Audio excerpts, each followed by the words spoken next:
Y le vamos a dar la bienvenida a Martín Tetaz, que está por ahí. A ver, Martín, si abrí la cámara y retomamos ya el tema con vos. Muchísimas gracias. Martín, ¿cómo te va, Martín? Hola, ¿qué haces, Mariano? Te saludo, ya que estás de salida, ahí se está yendo Mariano. Hola, Rodolfo, ¿cómo te va? ¿Qué tal? ¿Cómo te va, Martín, tanto tiempo? Martín también es una de las personas que nos acompaña desde las presenciales que hacíamos de la Expo en el Hilton y en la Rural, así que muchísimas gracias por participar. Y este año con novedad, el año pasado no llegamos a presentar el libro porque estaba trabajando sobre el material y me encanta el libro, me encanta el libro Planeta. Realmente felicitaciones a los amigos de Planeta que han sacado esta nueva obra de Martín. Nada será igual, pero lo que me atrae mucho es el subtítulo que tiene el libro, Martín, porque realmente es un viaje a la economía del futuro, digamos. Y esto es una cosa que hablamos un par de veces con un café en el medio y siempre tratando de ver cómo Argentina hoy, digamos, y cómo va a ser el mundo y cómo Argentina se mete en ese mundo, ¿no es cierto? Contame un poquitito cómo salió esto del libro y qué estás planteando para esta edición. Vos sabés, Rodolfo, que efectivamente empezó siendo un libro inspirado en una reunión que tuve hace varios años, 2013, 2014, con un ingeniero venezolano que se llama José Cordeiro de la University de Singularity, la Universidad de la Singularidad. Y Cordeiro en esa conferencia me voló la cabeza, ¿viste? Porque planteando todas las ideas de lo que podía ser la economía cuando ocurriera ese momento del tiempo llamado singularidad, cuando finalmente la inteligencia artificial nos alcanza. Ahora, ese libro que lo empecé a masticar desde el 2014, un par de años después, la gente de IDEA me ofreció la posibilidad de contar estas ideas en un coloquio, la fui masticando, empecé a trabajarlo, vino la pandemia, y finalmente lo que terminó pasando, Rodolfo, es que ya no es más un viaje a la economía del futuro.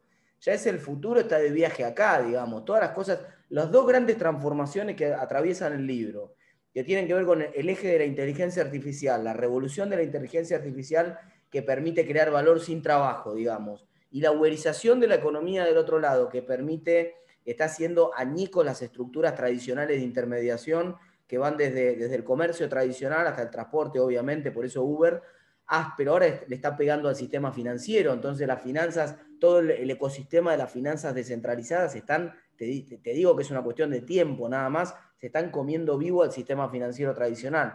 Ya está pasando.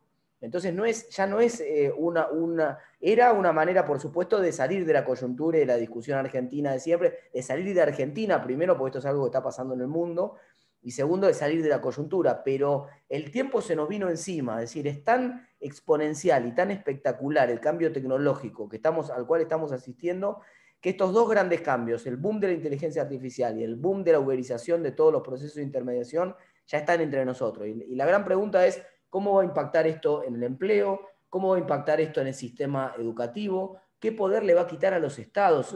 Hay una cosa que es espectacular. Los estados están desesperados porque pierden capacidad de emitir moneda con el boom de las monedas digitales, pierden capacidad de regular porque ahora los grandes reguladores son privados. Hoy no es que no hay reguladores, hoy el regulador del comercio internacional es Amazon. Hoy el regulador de las conversaciones es Google y de las búsquedas es Google. Hoy el regulador de las relaciones sociales es Facebook. O sea que hay grandes reguladores que te dicen lo que podés hacer, lo que no podés hacer, cómo tenés que publicar, qué tipo de contenido sí, qué tipo de contenido no. Entonces, y hay un montón de gente que empieza a vivir de la publicación de contenidos, de la creación de contenidos sin depender de nadie, que utiliza grandes plataformas de estas para monetizar, por ejemplo, Spotify o tantas otras de estas plataformas.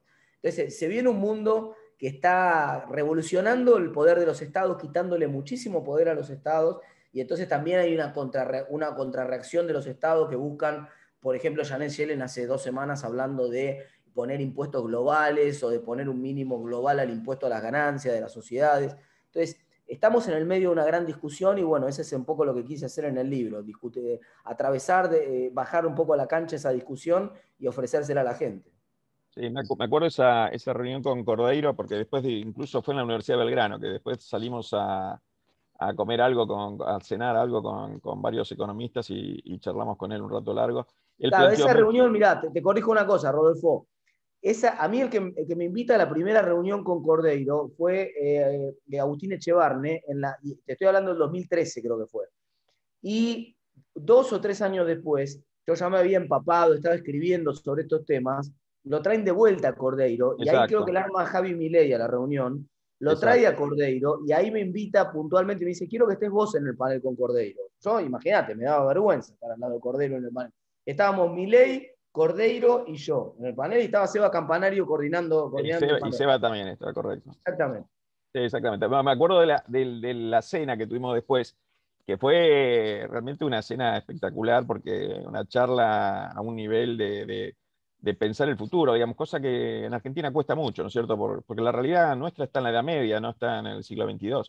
Entonces, imaginarse ese mundo, imaginarse esa idea de, no solamente en lo financiero, sino en lo que Cordeiro siempre nos marca, el tema de la salud, que es una de sus especialidades, dice todo el tema de cómo afecta la tecnología a nuestra salud, cómo vamos a vivir mucho más años, cómo vamos a enfrentar la sociedad, que son los desafíos también que tenemos que abordar, digamos, una sociedad que se avejenta, pero no se avejenta a los 30 años, sino vamos a vivir 120 años, eso cuesta en costo social, cuánto más productivo vamos a ser, ese pensamiento del punto de vista de los estados que nos debemos también nosotros ver cómo vamos a hacer para sostener estas sociedades. Y ahora, desde el punto de vista práctico, por Argentina, yo la veo siempre, como vos ves el tema, Argentina se retrae del mundo y por eso muchas de las empresas de primera línea no están invirtiendo en Argentina. O sea, Amazon no viene a Argentina.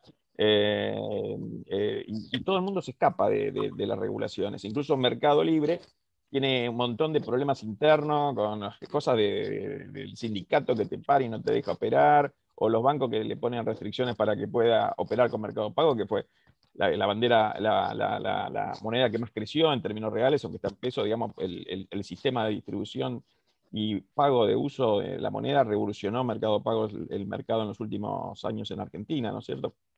Y lo está haciendo en Latinoamérica también. ¿Cómo vos ves esa posición que tenemos nosotros de encerrarnos y no aprovechar esta ola para decir, bueno, muchachos, ya que estamos acá y además tenemos gente que está en esta ola, ¿por qué no aprovechamos más estas posibilidades? Primero, Rodolfo, una de las novedades de esta revolución tecnológica es que la diferencia en el impacto que va a tener no es entre naciones, de hecho se está diluyendo mucho el concepto de nación con todo esto que estamos contando, sino entre sectores. Hay sectores, yo lo veo como una autopista de muchos carriles con varias colectoras. Es decir, va a seguir habiendo una economía tradicional que transita por la calle de tierra que va por abajo, que sube muy poco a la avenida principal, y también, también en la Panamericana de 8 carriles va a seguir habiendo un carril donde va una catramina de 80, pero ahora hay carriles donde se puede ir a 240 si las leyes lo permiten. Entonces, y eso implica Che, que en Argentina tenés algunos 698 sectores que euros ya están mensuales, siendo muy bien. bastante. Finanzas descentralizadas es un ejemplo. Basta hablar de Walao, de algunos de los ejemplos de finanzas descentralizadas que se están creando valor en Argentina con estas ideas, ¿no? Bueno, lo que está haciendo la gente de Global no tiene nombre tampoco. Es espectacular. Entonces, hay sectores en Argentina que están cortando transversal y que están yendo en este tren bala a 800 kilómetros por hora, y hay sectores tradicionales que están defendiendo cuotas de poder. Bueno, otra de las grandes revoluciones, por ejemplo. Tecnológicamente, hay una empresa que se llama Signature, una nueva empresa de tecnología que se llama Signature, que esencialmente son un escribano virtual. Ya no necesito más. Ahora con blockchain yo puedo certificar que lo tuyo es tuyo, el derecho a construir un derecho de propiedad y edificarlo sin riesgo de que me lo copien, digamos. Es más difícil copiar algún registro de blockchain que hacer truchar una escritura. Entonces, pero todavía, sin embargo, hay resistencia de los gobiernos a permitir que este tipo de cosas funcionen, y entonces esto le va imprimiendo un distinto ritmo de avance, no solamente en Argentina, sino dentro de los sectores de la Argentina, y ese es uno de los ejes del libro, la distinta velocidad a la cual va avanzando esto. Y tiene que ver con una discusión que tuve con Seba Campanario. Cuando terminó el coloquio de ideas, Seba me dice, mira, todo lo que vos que estás contando está espectacular, es buenísimo, pero la mayoría de los tecnólogos con los que hablo yo, y Seba está con el tema del Instituto Balcay, que está hablando con un montón de tecnólogos permanentemente, me dice, la mayoría de los tecnólogos son escépticos respecto de los cambios que efectivamente se puedan producir, porque hay resistencias culturales, porque hay resistencias sociales, porque están los estados tratando de cuidar su quincho y su rancho, porque hay asociaciones profesionales, el colegio de escribanos, el colegio de abogados, que tratan de cuidar su quinta, que van a limitarlo y lo van... Y efectivamente ese es el tenor del libro, mostrar cuánto de estas cosas se van a poder hacer, cuántas de estas cosas no se van a poder hacer o van a ser más lentas en Argentina, o más que en Argentina, en algunos sectores puntuales de la Argentina que todavía tienen bastante protección, ¿no? ¿Y vos cómo ves que esto además se aceleró con la pandemia, el efecto en muchos de los sectores, esto que vos planteás, el hecho de tener, aparte una pandemia, o como toda pandemia global, digamos, ¿vos ves que esto aceleró el proceso? Sí, tal cual, lo aceleró de una manera dramática. Te pongo dos ejemplos, dos o tres ejemplos. Cuando pegó la pandemia que hizo pelota todas las economías del mundo en el mes de abril del año pasado, marzo, abril, en la mayoría de los sectores se ve una V corta, digamos, más o menos tardó un poquito más, un poquito menos en recuperarse. En el mercado de acciones de las principales empresas industriales de Estados Unidos, el famoso índice Dow Jones, que sigue muchísima gente, perdió un montón, 35% casi. Tardó 9 meses en recuperarlo. Se tardó 9 meses en volver al nivel de febrero, que tenía antes de la pandemia. Pero para esos 9 meses, el índice de acciones tecnológicas, el Nasdaq, ya estaba 35% arriba. O sea, para las acciones tecnológicas, el mundo de hoy es hoy ya 45% mejor de lo que era el mundo antes de la pandemia, el mundo prepandémico, esencialmente porque se aceleró el cambio tecnológico. Entonces, por ejemplo, una nota de Forbes hace muy poco mostrando que los 500 billonarios del mundo más importantes habían agregado 1,8 billones a su fortuna en la pandemia, durante la pandemia. Y tenés casos de empresas como, bueno, Tesla, ni hablar, es probablemente el paradigma, creció 650% el año pasado, pero después tenés booms locales como Mercado Libre, que creció 85% la facturación en dólares durante el año pasado. Sectores Amazon, que en el medio de lo peor de la crisis de Estados Unidos, contrató 500.000 trabajadores, el doble de lo que contrata Argentina en un año muy bueno todo el sector privado. Entonces, evidentemente, se aceleró la transformación de manera espectacular para muchos de esos sectores y además vimos algo que también nos dio un poco un balde de agua fría y nos hizo repensar todo esto, que es que fue una suerte de experimento natural la pandemia, porque mostró que sí, que hacía mucho tiempo que las empresas estaban explorando la posibilidad de trabajar home office, de empezar aparte de su personal, hacerlo de manera flexible, que vengan menos días a la oficina, cambiar el estilo, el diseño, la arquitectura funcional de las oficinas, o hace mucho tiempo que hay programas de homeschooling en Estados Unidos y que estamos pensando si los chicos no pueden tomar clases directamente del hogar. Pero ahora nos dimos cuenta que no es tan fácil, que no es tan simple, o sea, que sí que el conocimiento lo podíamos reemplazar con una clase de YouTube. Entonces yo puedo entrar en las academias Khan, que están en YouTube y son espectaculares, es gratis, y yo puedo aprender matemáticas mejor que en la universidad, mejor que en cualquier escuela. Puedo aprender cómo solucionar las raíces de un polinomio, o puedo aprender a factoriar, o puedo aprender a despejar una X, o puedo aprender el teorema de Pitágoras. No pasa nada, es una pavada, lo aprendo en 10 minutos y para la escuela no la necesito más para eso. Pero lo que aprendimos, los padres y los chicos el año pasado, con toda esta experiencia, es que la escuela era bastante más que eso. Y que la presencialidad era muy importante y que no se reemplazaba una clase con Zoom, porque pasaban en la escuela un montón de cosas más, además de cargar contenido, digamos. Además, construías experiencia de inteligencia social, emocional, relaciones, un montón de cosas que... Entonces uno dice, la escuela tenía otro rol, tenía un rol social. La sociedad de los últimos 300 años está estructurado, mejor dicho, 250 años, está estructurada en torno de dos grandes instituciones, el trabajo y la escuela. Y esas dos grandes instituciones están en jaque. Y aunque tecnológicamente podemos reemplazarlas pronto, todavía no las vamos a reemplazar porque descubrimos con esta pandemia que nos sirven para bastante más que proveer bienes en el caso del trabajo o transmitir conocimientos en el caso de la escuela.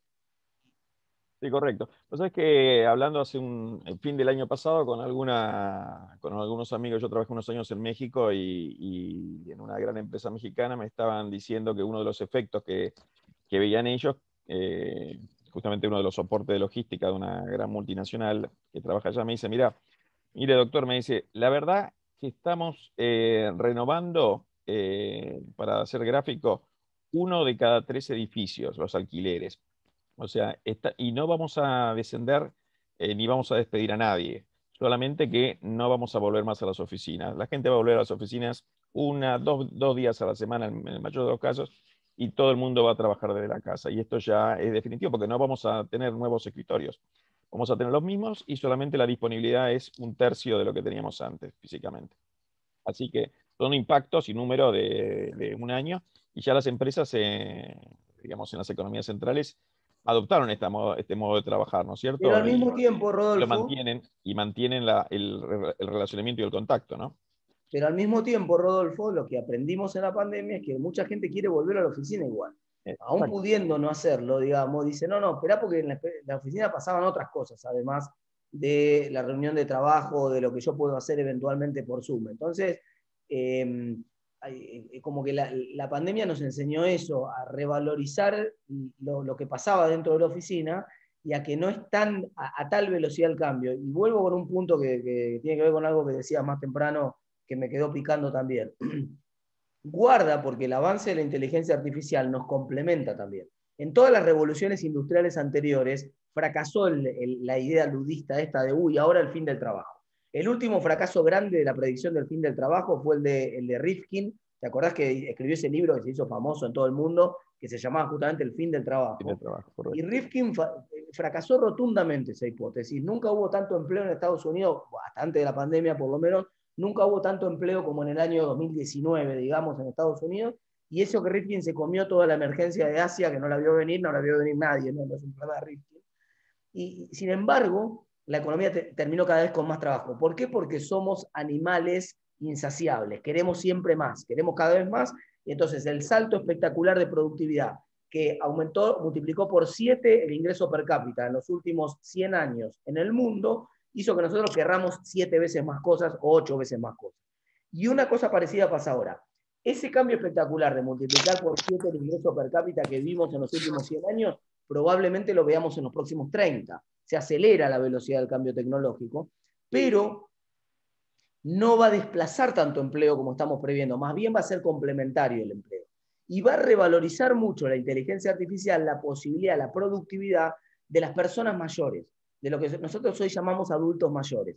Esta preocupación que vos tenías recién, que decía, bueno, ¿cómo vamos a hacer para sostener a la sociedad, una sociedad en la cual la gente tal vez trabaja menos y vive cada vez más años por el avance tecnológico en salud del que habla Cordeiro? Es que en realidad, y traigo el libro de Campanario, el último libro de Campanario que se llama Revolución Senior acá a la cancha, es que en realidad ahora los viejos van a ser mucho más productivos que los jóvenes. Porque la habilidad principal ya no es más cargar bolsas en el puerto donde tu fuerza bruta era más importante. La habilidad ahora es la experiencia, es la cantidad de relaciones sociales que tenés, son un montón de cosas que se hacen como los vinos, ¿viste? Se hacen mejores cuando tenés más años. Ya no tiene sentido jubilar a la gente, a mucha gente a los 60, 65 años, porque además tampoco quieren jubilarse. Es bien, porque además, como bien lo venimos diciendo ya hace más de una década, estamos en la era del conocimiento. Y ahí está el conocimiento, y el conocimiento ahí no tiene límite. Vos podés utilizarlo y aplicarlo en cualquier lugar del mundo. Si vos no ves la oportunidad acá, la van a ver en otro lugar. O sea, que lo que vale es eso. Así que, pero déjame pasar un chivo porque nada será igual, hay que venderlo. Así que ahí podemos ir a la página de Planeta como punto uno, y después a las librerías está, pero en Planeta está disponible en formato digital también, así que no hace falta ni moverse, entran a planeta.com y lo descargan ahí al formato que tiene Planeta para comercial libre, y si no, en Mercado Libre seguramente lo van a encontrar. Planeta tiene su kiosco y lo pueden comprar directamente ahí. Y para ir cerrando un poquitito como reflexión final, ¿qué me dirías vos de cómo, a ver, una cosa más práctica desde el punto de vista, cómo ves a la política argentina relacionada con estos cambios? ¿Cómo ves que ellos se pueden adaptar o no y si están viendo el camino?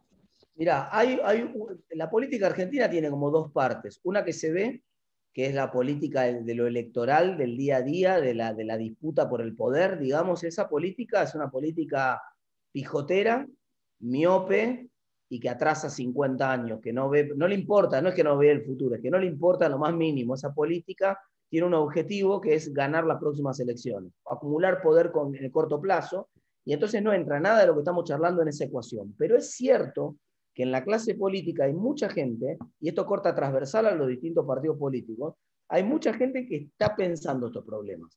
Entonces, por ejemplo, Macri recibió en su oficina a Ray Kurzweil, el capo de la Universidad de la Singularidad, creo que fue en el año 2018, si no estoy equivocado, estuvo reunido varias horas con él.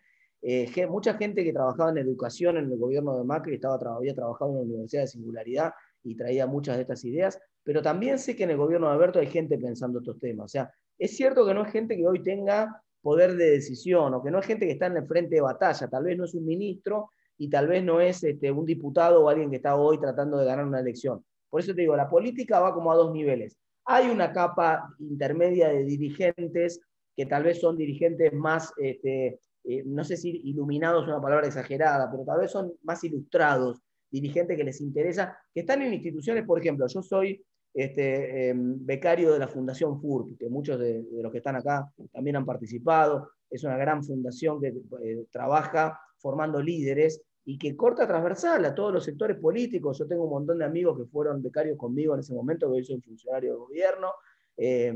Por ejemplo, Leandro Mora Alfonsín, se me ocurre ahora, Gonzalo Quilodrán, algunos ex compañeros de la FURP. Entonces, y también está la RAP, que es otra fundación que armó Alan Clatterback en su momento para los temas de educación, y que también usa muchas de estas cosas que se están discutiendo en estos espacios.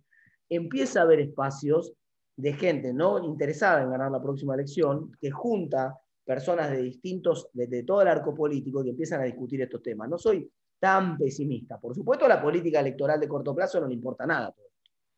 No, está claro, está claro. Ahí está Agustín Echevarne con Libertad y Progreso, Bon Giovanni con la Fundación Libertad, que son tipos Tal que están cual. trabajando permanentemente todos estos temas y que realmente colaboran muchísimo. Y acá me están preguntando dos cositas por el chat. Me dice, ¿cómo se llama el libro? Bueno, ¿cómo se llama el libro? Nada será Nada será igual. igual. Nada será Así, igual. Un viaje a la economía del futuro. Nada será igual. así es.